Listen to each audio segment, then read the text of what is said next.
दोस्तों, हमारी आज की कहानी है कैद। लेखिका सपना शर्मा काव्या जी। बात उन दिनों की है जब मैं बच्चों को ट्यूशन पढ़ाती थी। मेरे स्टूडेंट्स में से एक थी मोना। मोना मेरी इंग्लिश से बहुत इम्प्रेस थी। मोना एक बड़े घर की शादीशुदा औरत थी। मैं मोना को उसके घर जाकर ही ट्यूशन पढ़ाती थी। मोना को इंग्लिश बोलने का बहुत शौक था। मोना एक बहुत सुंदर औरत थी। वो हमेशा तैयार होकर रहती जैसे कोई हीरोइन हो। उसका घर देखने में बहुत बड़ा और सुंदर था। मैंने वहाँ पर एक बात नोटिस की, उनके यहाँ पर कोई भी नौकर ज्यादा टाइम नहीं रुकता था। महीने में 2 महीने में नौकर चेंज हो जाते थे। खैर, मुझे क्या मतलब था, इस चीज को मैंने कभी गंभीरता से नहीं लिया। आप मोना को ले लीजिए। इंग्लिश तो वह सीख नहीं पाती थी तो हमेशा मुझ पर चिल्लाती रहती थी कि मुझे तुम्हारे जैसी इंग्लिश सीखनी है, तुम जैसी इंग्लिश बोलनी है। मैं उसे खूब मन लगा के पढ़ाती।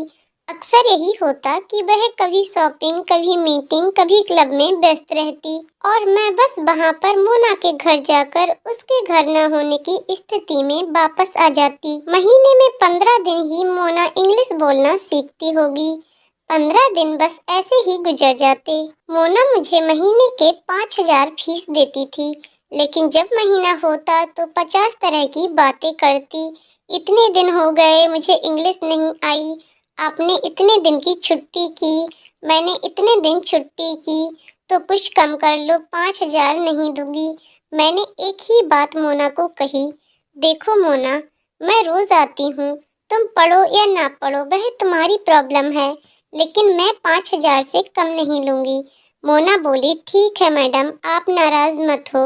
कुछ टाइम से मैं देख रही थी मोना के घर पे एक 15-16 साल की लड़की काम करती थी, जिसे मोना ने कहा था ये हमारे गांव से आई है, गरीब लड़की है बेचारी, ये मेरे यहाँ रहकर थोड़ा बहुत काम कर दिया करेगी और मैं इसे पढ़ाऊंगी, लिखाऊंगी, काबिल बनाऊंगी और बाद में इसकी शादी कर दूंगी। इसके माँ बाप भी नहीं हैं। बेचारी वो बच्ची हमेशा बहुत ही उदास रहती थी। वह बहुत प्यारी सी छोटी सी लड़की थी जिसका नाम सारा था। वह अक्सर मुझे पढ़ाते हुए देखती और मुस्कुरा देती। कई बार ऐसा लगता है जैसे वह कुछ कहना चाहती है, मुझे कुछ इशारा करती है, लेकिन मोना की डर की वजह से उसने कभी बात नहीं की। एक दिन मैं ट्यूशन पढ़ाने पहुंची तो सारा अपना काम कर रही थी। मैंने पूछा, मैम साहब कहाँ हैं? उसने कहा, मैम साहब ने कहा है आधे घंटे में आने वाली है। सारा ने कहा, मैम साहब ने बोला है ट्यूशन वाली मैम आए तो उन्हें रोक लेना और चाय नाश्ता करा देना, इतने ही मैं आ जाऊंगी। सारा मेरे लिए चाय लाई। मैंने उसके दाएं गाल पर देखा कुछ निशान था। मैंने उसको अपने पास बिठाया और पूछा, कैसी हो बेटा? सारा ने कहा, दीदी हम ठीक हैं। मैंने बोला, शहर आकर अच्छा लग रहा है?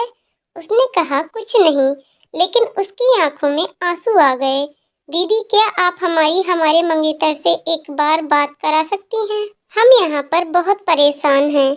मोना आंटी और उनके बेटे हमें बहुत मारते हैं। उन्होंने हमारा फोन भी छीन लिया। ये लोग हमें कहीं फोन नहीं करने देते। ये देखो, आज भी हमें कितना मारा है। सारा ने रोते हुए अपने निशान दिखाते हुए कहा। मैं सारा की बात सुनकर भौचक्का रह गई। अब उसका रोना छूट गया। मैंने उसे अपने फोन से कॉल कराया। उसने अपने मंगेतर से कहा, हमें यहाँ से आकर ले जाओ, ये मैडम बहुत गंदी हैं, हमको बहुत मारती हैं। दूसरी तरफ से क्या बात हुई पता नहीं चला। मैंने सारा को पूछा, अगर तुम यहाँ से जाना चाहती हो तो यहाँ से भाग क्यों नहीं जाती? उसने कहा, ये लोग भागने नहीं देते और कैसे जाएंगे हम, हमारे पास तो पैसे भी नहीं हैं। मैंने उसको प्लान समझाया। सुबह 6 बजे तुम दूध लाने का बोल बाहर निकलना कि मैं दूध लेने जा रही हूँ और दूध की डोलची मत लाना।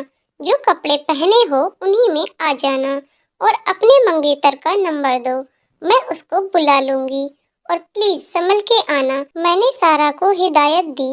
मोना को पता न चले।